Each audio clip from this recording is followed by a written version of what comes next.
Reno एक ऐसा नाम जो कुछ साल पहले तक इंडिया की कार मार्केट में धूम मचा रहा था। 2016-17 के टाइम इसने इंडिया में 1,35,000 से ज्यादा गाड़ियां बेची, जिसको देखकर मारुति और हुंडई जैसे जायंट्स की भी नींद उड़ गई थी। रेनो की डस्टर ही तो थी जिसने एसयूवी को सिर्फ अमीर लोगों की पहुंच से निकालकर मिडिल क्लास के बजट में ला दिया, और फिर क्विड ने बजट कार्स के सेगमेंट में स्टाइल एंड फीचर्स को जोड़कर कस्टमर्स की सोच ही बदल दी। लेकिन आज का सिनेरियो देखें तो पिक्चर पूरी तरह से बदली हुई नजर आती है, क्योंकि 2024-25 में रेनो की सेल्स घटकर सिर्फ 38,000 यूनिट्स रह गई है और मार्केट शेयर अब 1% से भी नीचे आ चुका है। तो क्या रेनो इंडिया में सच में फेल हो गया है? आज की इस वीडियो में हम सब कुछ डिटेल में ब्रेक डाउन करने वाले हैं। तो दोस्तों, रेनो की जो इंडिया में हालत है वो देखकर शायद आपको लग रहा होगा कि वर्ल्ड लेवल पर भी कंपनी कमजोर ही होगी, लेकिन रियलिटी इसके बिल्कुल अपोजिट है, क्योंकि रेनो 100 साल से भी ज्यादा पुरानी है और यूरोप के एक वेल एस्टेब्लिश्ड ब्रांड में गिनी जाती है। यहाँ तक कि यूरोप की सबसे ज्यादा बिकने वाली कार क्लियो भी रेनो की ही है, जिसके अभी तक 1,70,00,000 से भी ज्यादा यूनिट्स बिक चुके हैं। साथ ही फ्रांस, स्पेन और इटली जैसे मार्केट में भी यह ब्रांड लगातार टॉप रैंकिंग्स में दिखती है। तो दोस्तों, अब सवाल और भी इंटरेस्टिंग हो जाता है कि जब रेनो ग्लोबली इतनी ज्यादा स्ट्रॉन्ग है तो फिर इंडिया में हमेशा पीछे क्यों रह जाती है?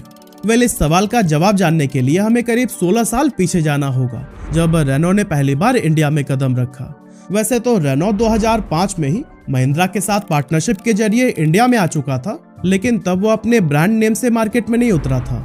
इसीलिए रेनॉल्ट की असली एंट्री 2010 में मानी जाती है, जब वो इंडिया में अपने ब्रांड नेम और डेडिकेटेड स्ट्रैटेजी के साथ उतरा। हाँ, बैकएंड में वो तब भी रेनॉल्ट निशान अलायंस का हिस्सा था, जो कि 1999 से ही चल रही थी, और फिर आगे चलकर 2016 में मित्सुबिशी भी इस ग्रुप के साथ जुड़ गया।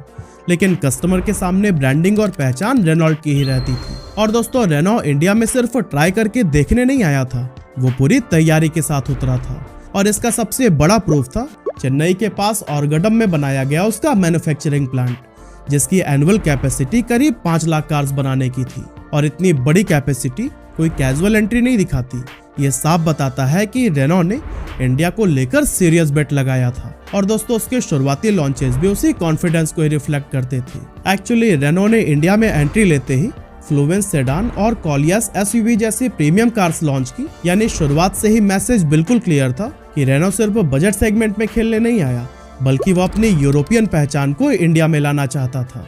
लेकिन दोस्तों, इंडिया में रेनो की शुरुआत वैसी नहीं रही जैसे उसने सोची थी, क्योंकि उसकी पहली 3 कार्स फ्लुवेंस, कॉलियोस और पल्स बुरी तरह से फेल हो गईं। अब इन कार्स में प्रोडक्ट लेवल पर तो कोई बहुत बड़ी कमी नहीं थी, लेकिन प्राइसिंग ऐसी थी कि इंडियन बायर्स के लिए वैल्यू फॉर मनी वाली बात नहीं बन पाई। इन सेटबैक्स के बाद रेनो को समझ आ गया कि इंडिया में टिकना है तो उसे कुछ ऐसा करना होगा जो बाकी कोई नहीं कर रहा, और यहीं पर कंपनी की नजर इंडिया की एसयूवी मार्केट पर गई।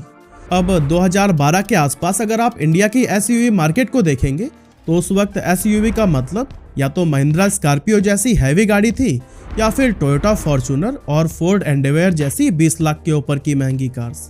मतलब कि मिडिल क्लास के लिए एसयूवी लेना एक ड्रीम के जैसा था। और दोस्तों, इसी गैप को ही रेनो ने बिल्कुल सही समय पर पकड़ा और जुलाई 2012 में डस्टर लॉन्च करके पूरा गेम ही शिफ्ट कर दिया।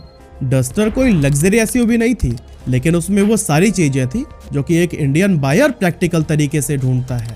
हाई ग्राउंड क्लियरेंस, जो इंडियन रोड पर सबसे पहले काम आता है, स्ट्रॉन्ग डीजल इंजन जो टॉर्क भी दे और माइलेज भी, और वो हाई ड्राइविंग पोजीशन जिससे बैठते ही एसयूवी वाली फीलिंग आ जाती है।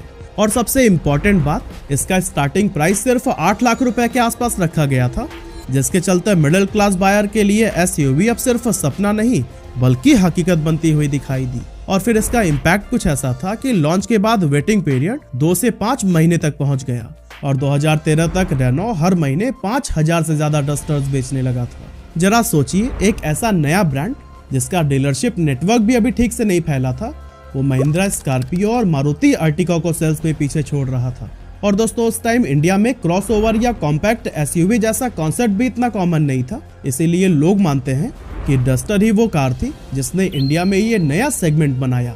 डस्टर ने ये दिखा दिया कि 10 लाख रुपए के आसपास भी एसयूवी जैसा फील मिल सकता है, और इसी इम्पैक्ट की वजह से इसे 2013 में Indian car of the year का भी अवार्ड दिया गया। डस्टर के बाद रेनॉल्ट को इंडिया में एक सीरियस एसयूवी ब्रांड की तरह देखा जाने लगा और फिर इसी फेज में इसका डीलरशिप नेटवर्क भी तेजी से एक्सपेंड हुआ। यही रीजन था कि 2013 में रेनॉल्ट इंडिया की एनुअल सेल्स 60,000 के ऊपर पहुंच गई थी। हालांकि इस सक्सेस के बाद बहुत ही जल्द मार्केट डायनेमिक्स बदलने लगे थे, क्योंकि डस्टर की सक्सेस को देखकर बाकी ब्रांड भी इस रेस में कूद पड़े। जैसे कि सबसे पहले 2013 में फोर्ड इको स्पोर्ट एक एग्रेसिव प्राइस पॉइंट के साथ में लॉन्च हुई और डायरेक्ट डस्टर का कंपटीशन बन गई। और फिर 2015 में हुंडई क्रेटा आई, जो कि डस्टर से ज्यादा प्रीमियम फील, बेहतर इंटीरियर और फीचर लोडेड पैकेज के साथ मार्केट में एंटर हुई। अब ऐसे टाइम पर रेनॉल्ट के लिए लॉजिकली सबसे सही कदम ये होता कि वो डस्टर का अपडेटेड वर्जन जल्दी लेकर आता, बेटर फीचर्स और बेटर पैकेज के साथ में। लेकिन डस्टर ऑलमोस्ट कई सालों तक वैसे ही रही। हाँ, कुछ छोटे मोटे कॉस्मेटिक अपडेट्स आए थे, लेकिन कोई बड़ा बदलाव देखने को नहीं मिला। हालांकि इसी दौरान रेनो ने प्रोडक्ट रेंज को बढ़ाने की भी कोशिश की, लेकिन वो मूव भी कुछ खास काम नहीं आए। जैसे कि 2012 में स्काला लाई गई, लेकिन यह कार बायर को अलग प्रोडक्ट जैसी फील ही नहीं हुई, क्योंकि वो निसान सनी का ही थोड़ा सा बदला हुआ वर्जन लगती थी, जिसमें डिजाइन और फील का बहुत कम फर्क था। यानी डस्टर के बाद रेनॉल्ट की तरफ से एक भी हिट कार नहीं आ पाई। हाँ, डस्टर अब भी सेल हो रही थी, लेकिन वो पूरी ग्रोथ को अकेले थोड़ी संभाल पाती। वैसे भी इंडियन मार्केट किसी के लिए रुकता कहाँ है। यहाँ बायर एक्सपेक्टेशंस हर साल बदलती है। मतलब आज जो फीचर एडवांस लगता है, वो अगले ही साल बेसिक एक्सपेक्टेशंस बन जाता है। और अगर आप खुद को अपडेट नहीं करते हैं, तो फिर मार्केट आपको बहुत जल्दी पीछे धकेल देती है। और एग्जैक्टली रेनो के साथ भी कुछ ऐसा ही हुआ। इस तरह 2015 तक रेनो को ये समझ आ चुका था कि अगर इंडिया में लॉन्ग टर्म टिकना है, तो फिर एसयूवी से काम नहीं चलेगा। असली वैल्यूम गेम तो एंट्री लेवल सेगमेंट में होता है, जहां हर साल लाखों फर्स्ट टाइम बायर्स मार्केट में आते हैं।